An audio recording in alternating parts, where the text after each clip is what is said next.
I am Paul Holden, your Rockies fan extraordinaire, bringing you all of your daily Colorado Rockies podcast talk right here on the Locked On Podcast Network, where you can find your team every single day. And if your team is the Colorado Rockies, well, welcome in. That's what we do around here, is talk about the Colorado Rockies each and every day right here on the Locked On Rockies podcast, here streaming on your favorite streaming service, bringing you your daily Colorado Rockies talk here on the Locked On Podcast Network, where you can find your team every day. And if your team is Colorado Rockies, you are in the right spot. Today on the Locked On Rockies episode, I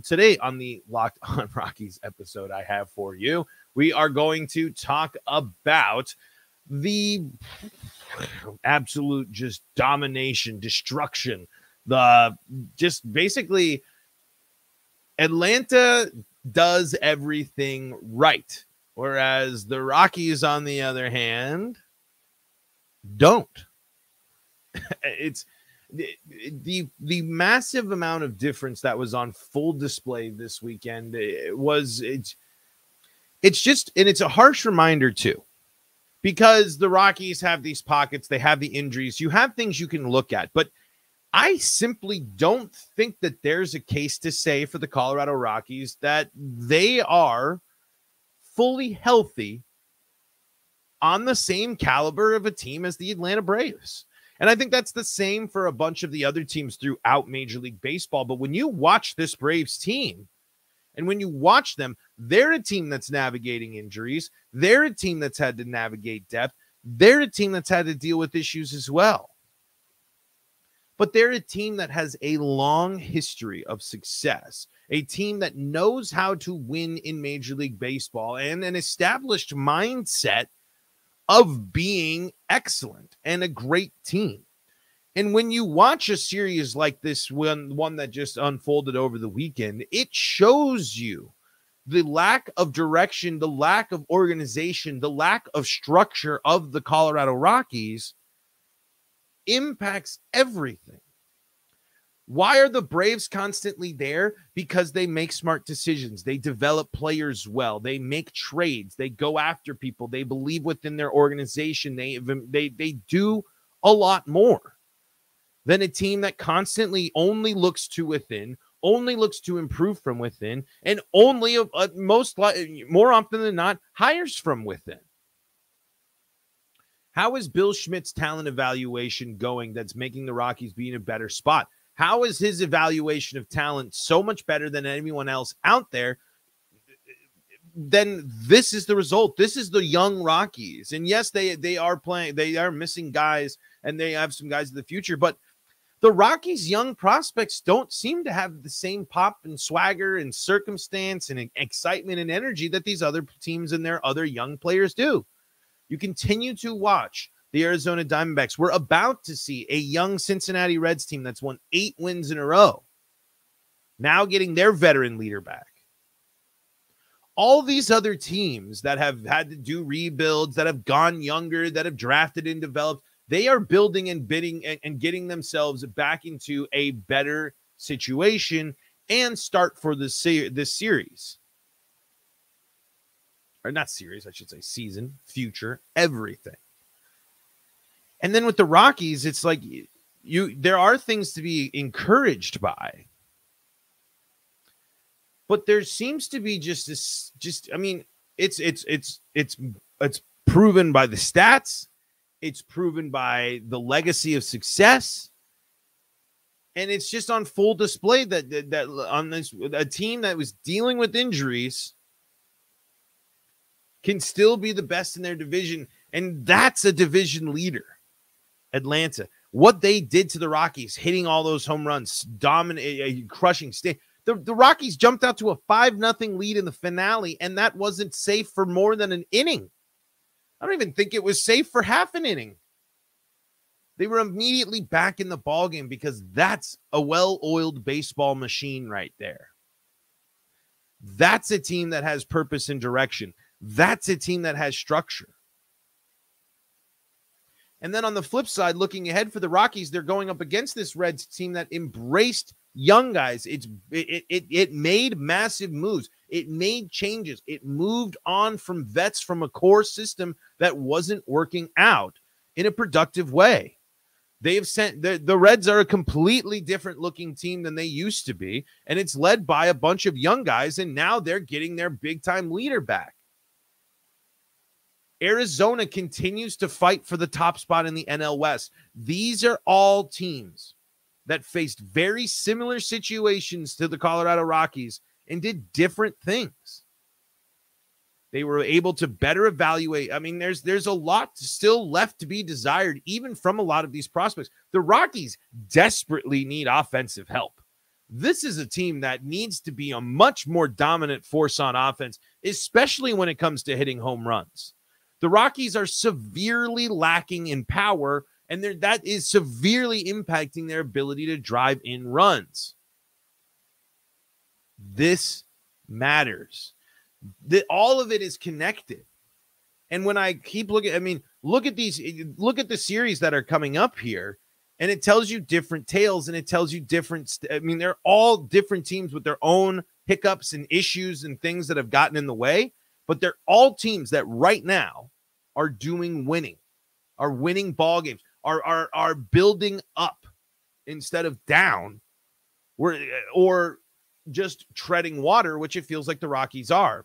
Because the Rockies' explanation at the end of this season and potential inactivity at the deadline, and we'll talk about Bill Schmidt's comments maybe here today and diving in there, but I didn't see anything too eye-opening at the moment there. But this is where all of those things are coming back to remind us that the Rockies are in this spot. And you can criticize the Reds and the Angels, two teams that the Rockies are going to face in upcoming series, but what are they doing right now? They're winning. And the Reds are ahead of schedule, and the Angels have continued to look and restructure and retool, and they're figuring some stuff out. And then you have the Dodgers coming up. So it doesn't get any easier for the Rockies, and it doesn't seem like this team has a bunch of adjustments that are being made to handle the competition when it takes a step up. Because this is a team that just looked like it was completely outmatched this weekend in Atlanta. I want to focus in on one of the stat areas that I talked about as well here for the Rockies and how important it is and how dire of a situation it is. And another big time key example of the differences between these two teams in this one and how it'll be, we'll see it be an X factor coming up in this next series against the Reds. We'll talk about home runs and the importance of home runs here coming up in segment number 2. But before we do that, I want to talk to you about our friends at eBay Motors. eBay Motors has got you covered when you are looking for your perfect fit. For a championship team, it's all about making sure every player is a perfect fit. It's the same when it comes to your vehicle. Every part needs to fit just right. So the next time you need parts and accessories, head to eBay Motors. With eBay Guaranteed Fit, you can be sure every part you need fits right the first time around. Just add your ride to My Garage and look for the green check to know the part will fit or your money back. Because just like in sports, confidence is the name of the game when you shop on eBay Motors. And with over 122 million parts to choose from, you'll be back in the game in no time. After all, it's easy to bring home a win with the right parts are guaranteed. Get the right parts, the right fit, and the right prices on ebaymotors.com. Let's ride. eBay Guaranteed Fit only available to U.S. customers. Eligible items only. Exclusions do apply. Want to thank you for making Locked On Rockies your first listen of the day. Want to shout out our everydayers, just like Kevin Greenhoe, who's in the live chat. You can be part of the live chat when you subscribe to Locked On Rockies on YouTube. You'll know when we go live. Be part of the show. Drop your Rockies hot takes. Tell us what you think about the Colorado Rockies and lots more when you subscribe to Locked On Rockies on YouTube. Also, join the show. Be part of the show by following us on Twitter, LO Rockies. You can also check us out on SiriusXM and the SiriusXM app. Just search Locked On Rockies, search Rockies, and you'll be taken to where you need to go.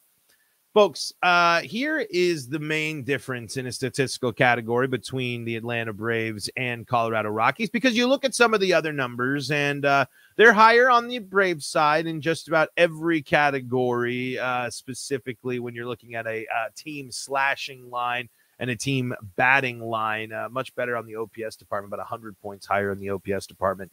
But the key, and as we saw all weekend long, and especially yesterday, Atlanta leaves the yard, and that is the immediacy, the momentum shift, the ability to get right back in games using home runs is important, and it's something that the Rockies continue to struggle with. The Atlanta Braves this year have hit a total of 126 home runs. That doubles the Rockies total at 61. That's a problem. A massive, massive problem, especially when you consider the narrative around the Rockies. Let's take a look at some division rivals here when it comes to hitting home runs. The Dodgers are at 116. The Giants are at 90. The Diamondbacks are at 84. And the Padres are at 83. The Rockies are at least 20 home runs behind their division rivals, and they're the ones playing in the most hitter-friendly ballpark. That's the problem. The offense and its issues, and it's glaring. The pitching, we know. The pitching was kind of known, and especially now when you're the Rockies have been going with some veteran options and trying to plug every hole possible with injuries and things of that nature. But this is a massive issue for the Colorado Rockies. This is something that needs to be completely readdressed and reorganized, and especially addressed by the philosophy and the approach taken by these young guys. The young Rockies players, the Nolan Joneses, the Monteros, they need to provide power. They need to come in. What's been so hard to replace in the post-Arenado and the post-Story era is the fact that those two dudes hit a ton of home runs. Those guys were 30 home run hitters, and those were massive for the Rockies. The Rockies haven't had a grand slam since 2021. And that's Lux Ace here in the chat says Charlie, KB, and Crone are not playing, and these are our top three hitters, I'd say. Chris Bryant does not hit home runs right now. Chris Bryant's not a power hitter. Statistically for the Colorado Rockies, Chris Bryant is not a power hitter. He does not hit for extra bases all that often, and he certainly doesn't leave the yard all that much. Charlie Blackmon, that could be is certainly a case, but Charlie Blackmon hasn't hit more than 20 home runs in a long time and hasn't been close to the power threat that he used to be in his MVP caliber seasons. And CJ Cron is streaky at best, and he can't be the only person providing power and thump in your lineup. These young guys need to be the ones that are going to make this team hit more home runs. Because how long? I mean, shout outs to Mike Moustakas, who left the yard again. He's someone that's hitting home runs for the Rockies, but the Rockies can't be they are in the bottom three of all of Major League Baseball in hitting home runs. That cannot be the case. You don't need to be too power focused. You don't need to make home runs the entire main philosophy and main idea behind your offense, but it certainly needs to be more of a factor. And it certainly needs to be something the Rockies are really concerned about. I'm more concerned about this Rockies team developing and building power and having consistent power in the lineup than I am about the pitching at most right now. The pitching's honestly kind of a mess, and I think is going to be a mess, especially as injuries filter out, contract situations. The Rockies pitching staff is also going to be, and starting rotation is also a big, big issue. But the thing that's helped the Rockies so many times while they've figured out their pitching issues and while they've navigated changes in the rotation historically is because they're a team that scores a ton of runs. And that's just not it. The Rockies don't do a lot of scoring. The Rockies, especially via the long ball. When you're looking here now in terms of runs generated here, the Rockies still find themselves in the right around the middle of the league here. They're still not a team that drives in a lot of runs. And again, compared to division rivals, the Dodgers, the Diamondbacks, and the Giants all above the Rockies in terms of driving in runs, with the Padres being the only exception to the rule. So when you see these other teams and when you see your division be that much more successful and that much far ahead of you, you're really concerned about where the Rockies are going to go and how they're going to get there. I'm just not seeing enough right now to be incredibly encouraged by the power, potential, and future of some of these players. On the flip side, though, we have seen Nolan Jones connect and launch home runs. We have a couple of deep flies. When we have seen the young guys connect and show off the power, it certainly exists, but it needs to become consistent. And the Rockies need to get back to being a home run threat, especially at home, because that's a real big problem. It's a real big concern to see the Rockies for another season at the bottom of the list when it comes to something as important as home runs. I know baseball's changing. I know it's shifting away from it. I know the home run mindset isn't necessarily the only one to have, but it's certainly one the Rockies need to be better at, and it's certainly one that the Rockies have been long overdue getting there and getting back to that spot of being a top 10 team of hitting home runs. Like the Rockies, maybe they don't need to lead the league, maybe, but they certainly can't afford to be in the bottom. The Rockies can never afford to be in the bottom of just about any offensive category, because if that's the case, that means trouble. That means this team is underperforming, especially at home, and this team isn't doing what they need to do, which is win the crazy games, win the Coors Field games, win the slobber knockers. As we saw yesterday, going up against good teams, a 5-run lead is not safe. Your pitching staff is getting more and more overworked, especially when it comes to the bullpen. Games like yesterday are going to continue to be the norm if the Rockies can't not only do what they did in the first, it needs to be multiple innings too. The Rockies have a flash in the pan inning, a big inning, one. Where is the consistency throughout the game? Where is this team's ability to string together solid stretches? What not only within in this chunk of the season, but in the game itself. A run here, 2 runs, chip away. They've done that at certain points. When the Rockies have been, at their best this season, they have been able to do that. And that was especially something that they were able to do in parts of the Red Sox series, but not always. It's very streaky. It's all one big inning, and then it's hold on for your life. Hopefully that's enough to get the win.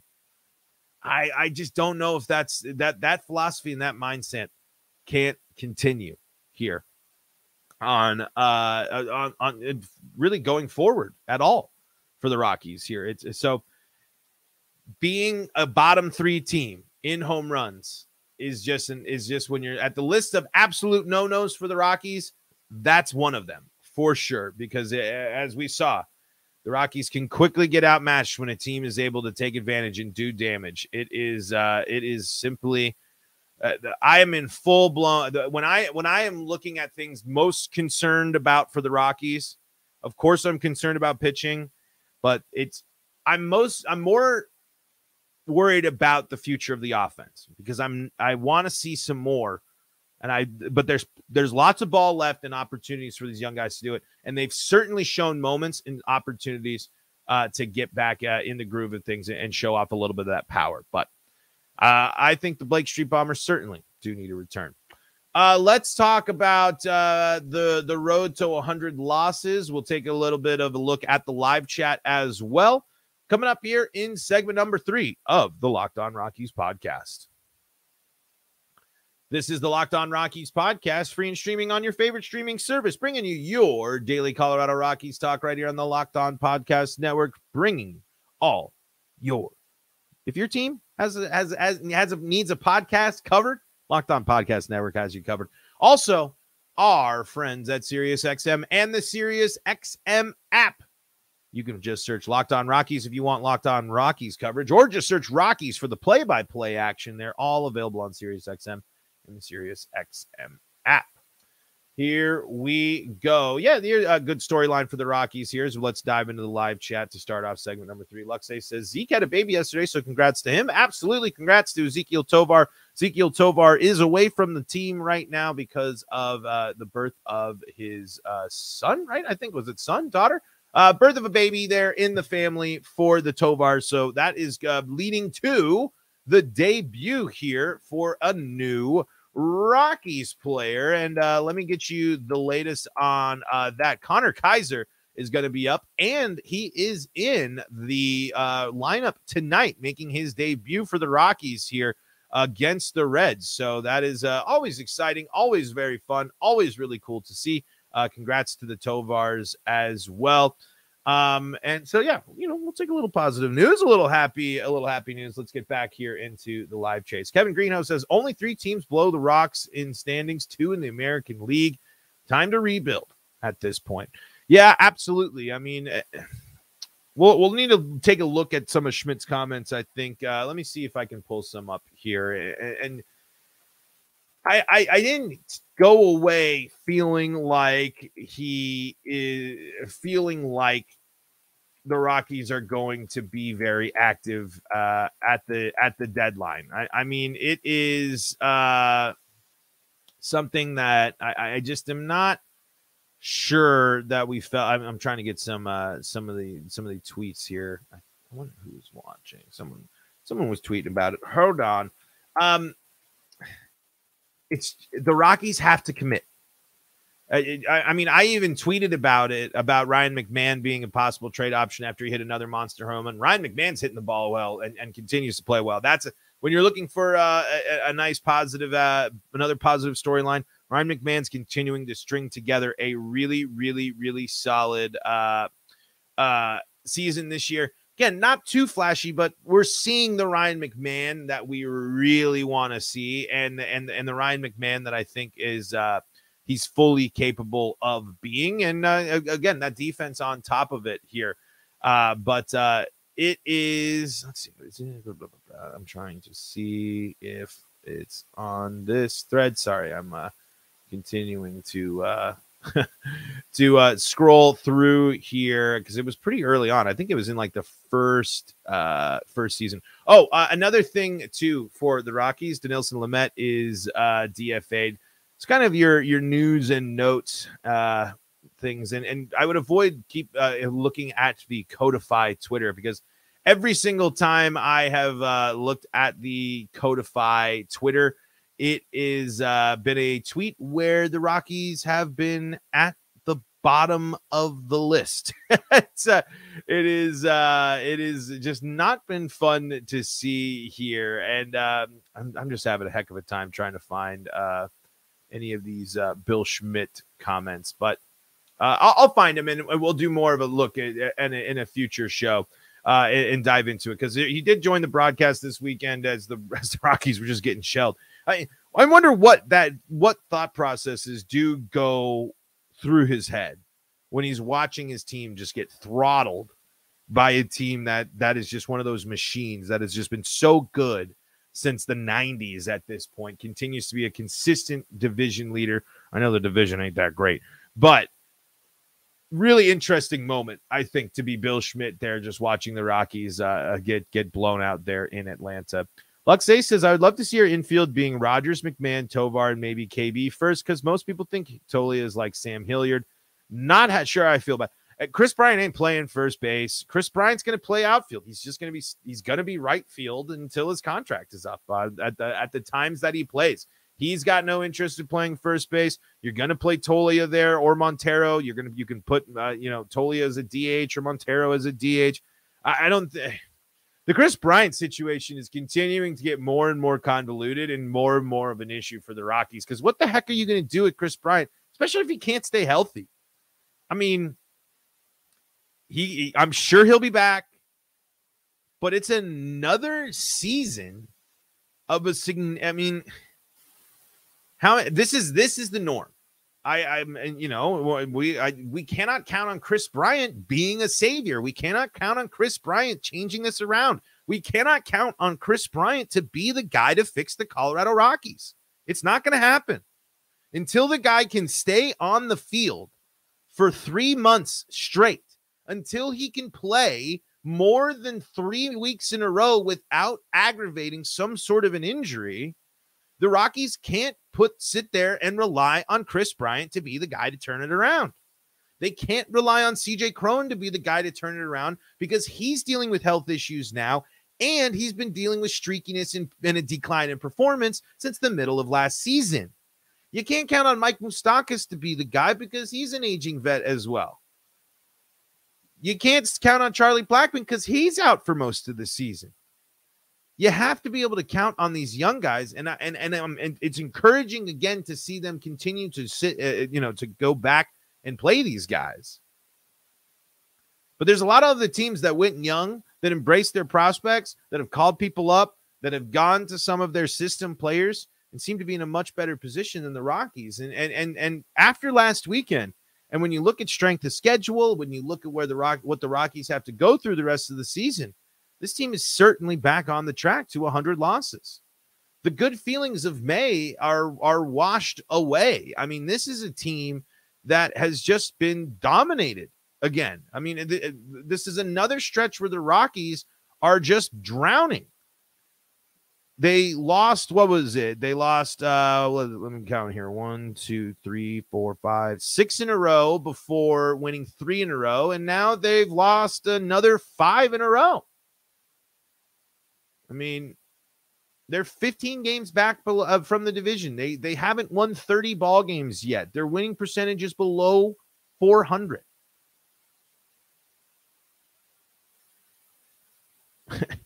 Arizona's at the top of the division. That's the difference there. It's not just the injuries. It's not just all these other, it's not just injuries. It's philosophy, it's development, it's performance, it's everything. And man, watching series like this last one just leaves a bad taste in my mouth. I don't know. Here's hoping the Rockies avoid 100 losses. We'll see if they can get win number 30 tonight as they take on the Red Hot Reds here. Brandon Williamson taking on Austin Gomber. Austin Gomber sitting at a whip of 1.770, giving up 16 home runs and a 44-28 strikeout to walk ratio. Williamson's got a 5.40 ERA and 31.2 innings, a 22-13 strikeout to walk ratio. 7 home runs given up by the Reds, left-handed pitcher there. One thing that'll be interesting, I think that will be an X factor, like we talked about in segment number 2 in this series. Who's going to hit more home runs? Because right now, the Reds only have 1 more home run on the season than the Cincinnati Reds. If you want to prove that you're another fun, exciting, upstart, cool team, go out there and beat the Reds, because they're the ones out there flexing some muscle and trying to make some noise in their division.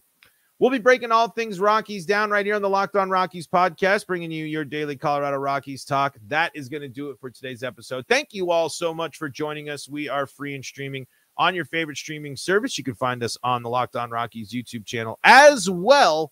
And you can find us on the SiriusXM app, SiriusXM, and just search Rockies, Locked On Rockies. You'll be taken to where you need to go. Thank you to our everydayers, Luxace, Nicholas Delvo, and Kevin Greenhoe in the live chat, and all of our everydayers out there for making us your first listen of the day. Folks, until next time, I'm Paul Holden saying so long from the Locked On Rockies podcast.